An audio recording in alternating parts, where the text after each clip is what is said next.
Hey guys, welcome to another episode of DIY All For You. Today we're going to be doing some product reviews. I hope you enjoy it.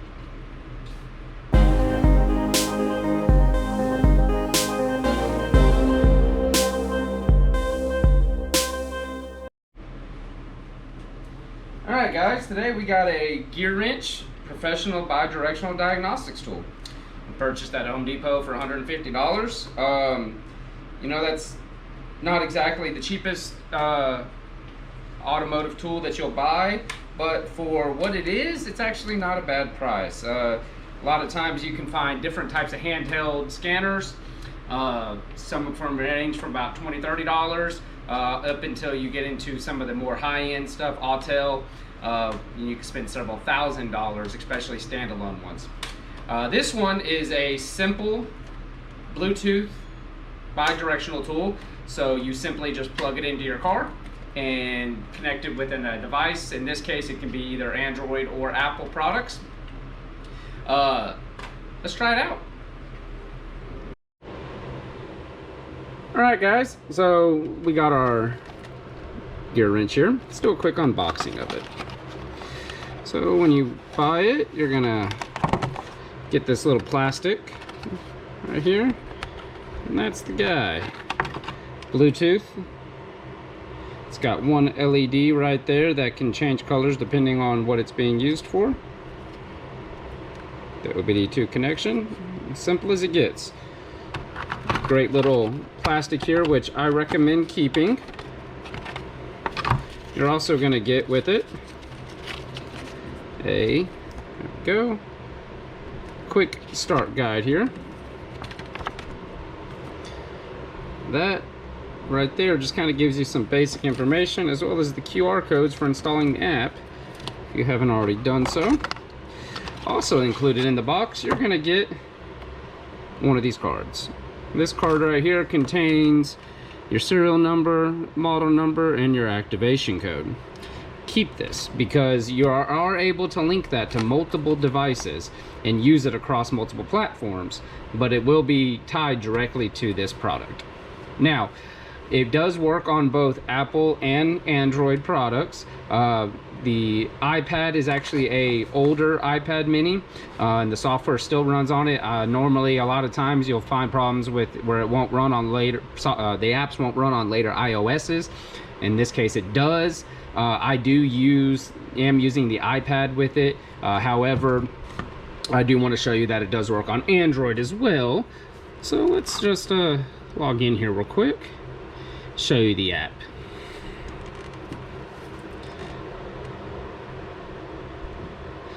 So we got the app right here. And you see it's a pretty simple interface. Whenever you first download the app, before you try to use the scanner, I recommend go to your upgrades here. Currently I don't have any because I did already do them. However, there'll normally be a button right here that says upgrade all, and this is how you go in and tell it what diagnostics packages you want, what vehicles you want to use, and all that. And it's takes about 2 hours to get everything downloaded, so I do recommend having a dedicated device for this if you can. This is a Samsung Galaxy S24 Ultra with the 1 terabyte, so it is capable of holding all of it. However, if you don't have that type of storage on your phone, I would recommend not doing it and maybe getting just the packages that you need. Also, I would highly recommend keeping this packaging. This is a great way to store it, and when you toss it in your toolbox, it's just a nice little easy to use package, so it's not getting dirty, dust in it.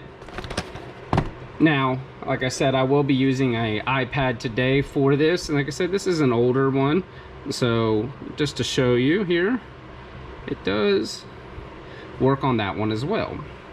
So let's go plug it into a vehicle and see what we can do with it.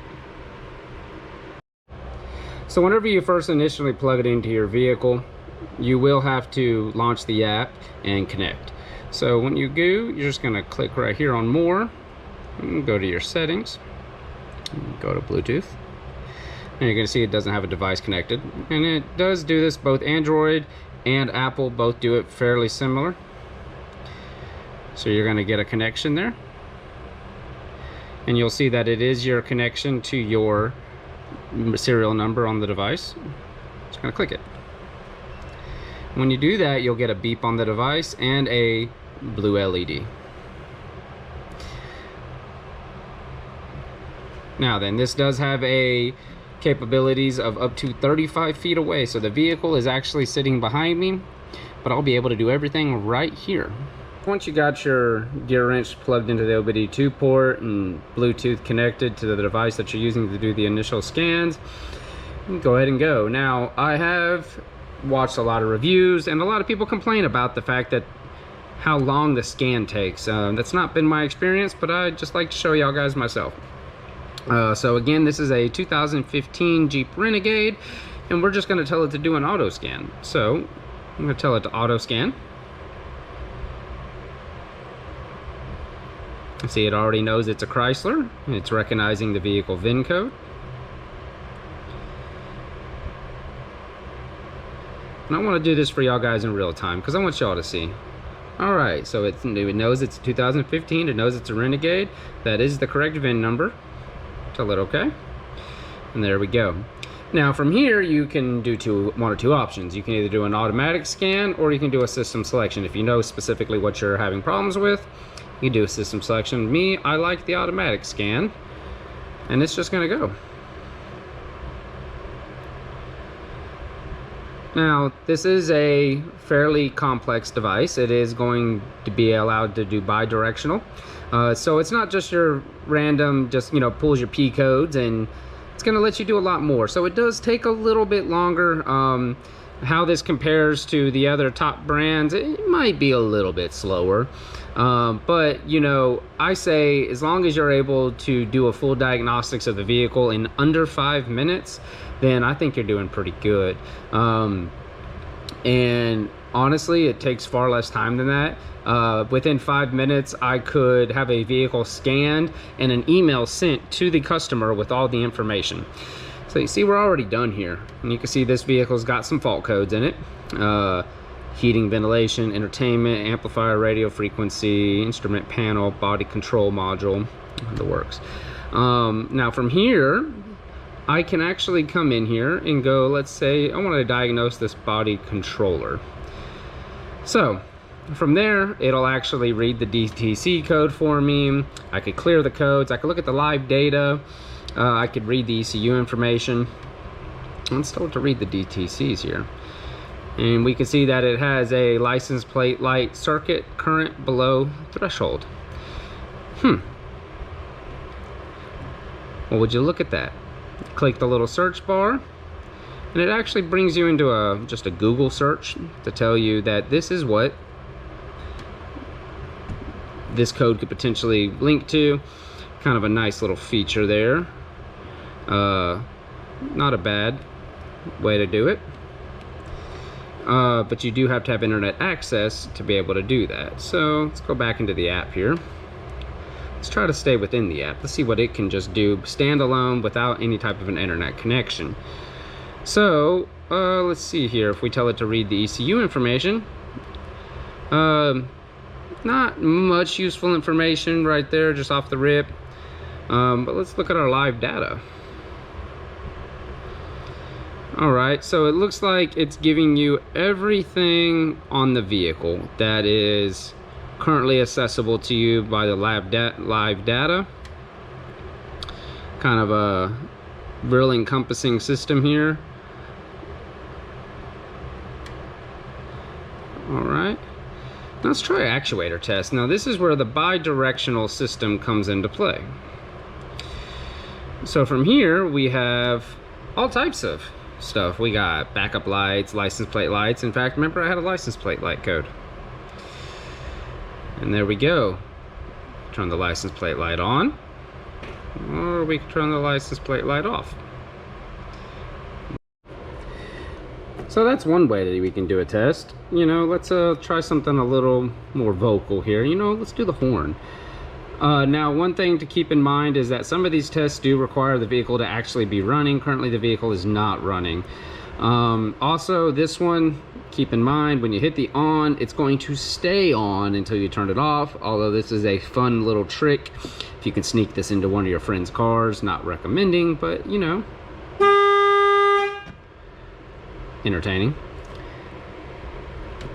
Let's see here. Just all types of systems.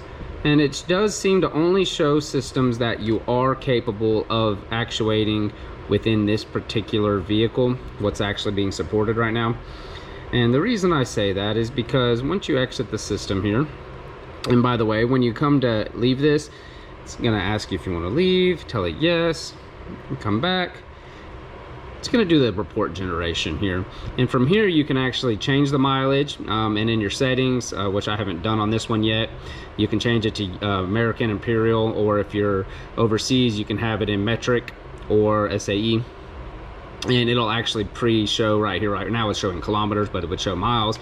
Now you can put the mileage in and everything, because what it's going to do here for you, it's going to generate reports. So right here we can go into reports, and then you can either show data that you've recorded or come into reports, which for our purposes I want to show you.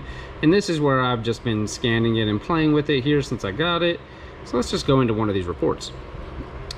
And this is what you get that you could then send to your customer. You can save for yourself in a full encompassing report here. In the settings, you can actually set up if this is a shop that you're using, and it will display company name, address, phone number, the report, the day and time that it was taken, vehicle information. You can actually tell it to send by email. Again, if your device is connected to the internet, you send it off right away. Otherwise, if you're just in a shop using the local network and you have a Wi-Fi enabled printer, you can actually print it off right there. Great features. Back to this. You see you got this special functions button right here. Now this gives you every special function that this device is capable of. However, your vehicle may not support it. So keep that in mind. And some of them you may actually require to be the vehicle running. So in instances right here, for throttle, I'm going to tell it auto detection.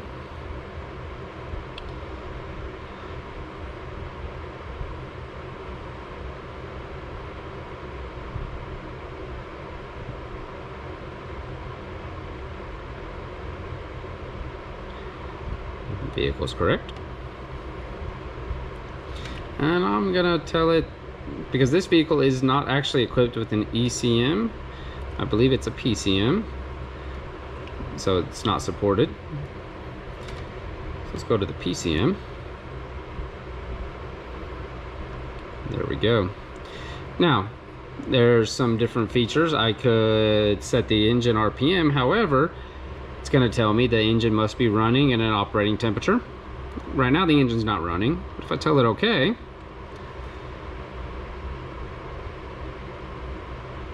it's just going to sit here and spin and spin and spin and spin, I'm fairly certain, because the engine is not running. So that is one downfall of this system, I will say, is that it's not quick to realize that certain parameters are not being met by it.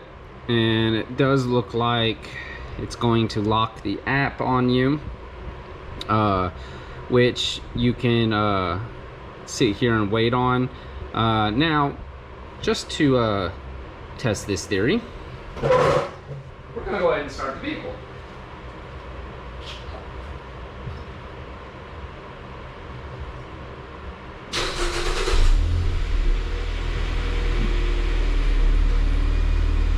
And there you go.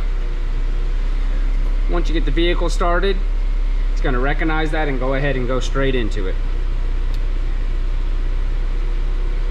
From here, we can tell it, let's bring it up to 1500 RPMs.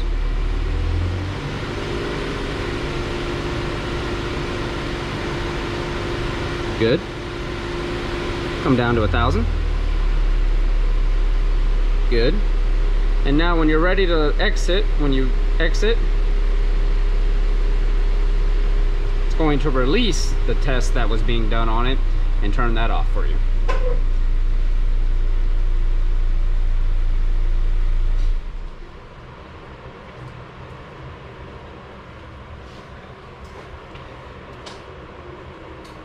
Seems like a great tool. Bi-directional works well. Again, some things require the engine to be running, some require not. But this is the special functions. And like I said, this is the full bi-directional, and this is what you're really paying that extra money for. You can buy their non-bi-directional Bluetooth for about $100 less. But this right here is worth it. So some of y'all may be wondering, why do you need this? The first thing you do to any vehicle that you're having problems with is you scan it. Simple. Every mechanic will tell you diagnostics is 9/10 of it. The part swap is the other 10%. Maybe you're already a professional. Maybe you already have a multi-$1,000 standalone system. Maybe you don't. Maybe you have a simple, easy to use system that has a little wired connection. You just plug it right in and it gives you the P codes. Maybe that works for you. Information is knowledge in the world and in everything. And GearWrench is trying to put this technology into the hands of people, I think, that are a little less professional and just want to get the same kind of information. You know, for the longest time, the tool industry has been dominated by the big names. You never knew about Harbor Freight's tools. You didn't know about Husky from Home Depot. And although these tools are not top of the line, they're not the professionals' choices, they're stepping up their game. Now you get lifetime warranties with everything. You used to only get that with Snap-on and Matco and Blue Point, Craftsman. Now you're getting it with more and more of these brands, and that's what GearWrench is trying to do. They're trying to get into that industry and bring this type of technology to a more affordable price point. So for only $150, it's not a bad buy. Also, let's say you do have a nice professional Autel that you just spent $5,000 on. I don't know about you, but I don't want to take my Autel out to the junkyard to, you know, maybe scan a vehicle that I'm trying to pull a part off of, and I just want to make sure that everything's good on it before I do go in to purchase a vehicle. This guy right here, throw this in the truck, keep it in there, and it's just on me. It's simple, easy to use. It's just a great tool, and you know, you never know when you'll need the tool until you need it. And you know, on that note, I would like to really encourage y'all guys. Next time you see a tool from a brand that maybe isn't the best brand or not a brand that you're familiar with, try to get something from them. Try to see what type of tool you can get from them that might be a good tool to add to your collection. Now, we all know that maybe a good socket's only going to come from Snap-on. A good pry bar is only going to come from Matco. Whatever the case may be, maybe you enjoy your 132 tooth ratchet from Snap-on. But try something else. Try it, because these guys right here, they're trying to help the hobbyist DIY people be able to get into the game and really just explore the possibilities.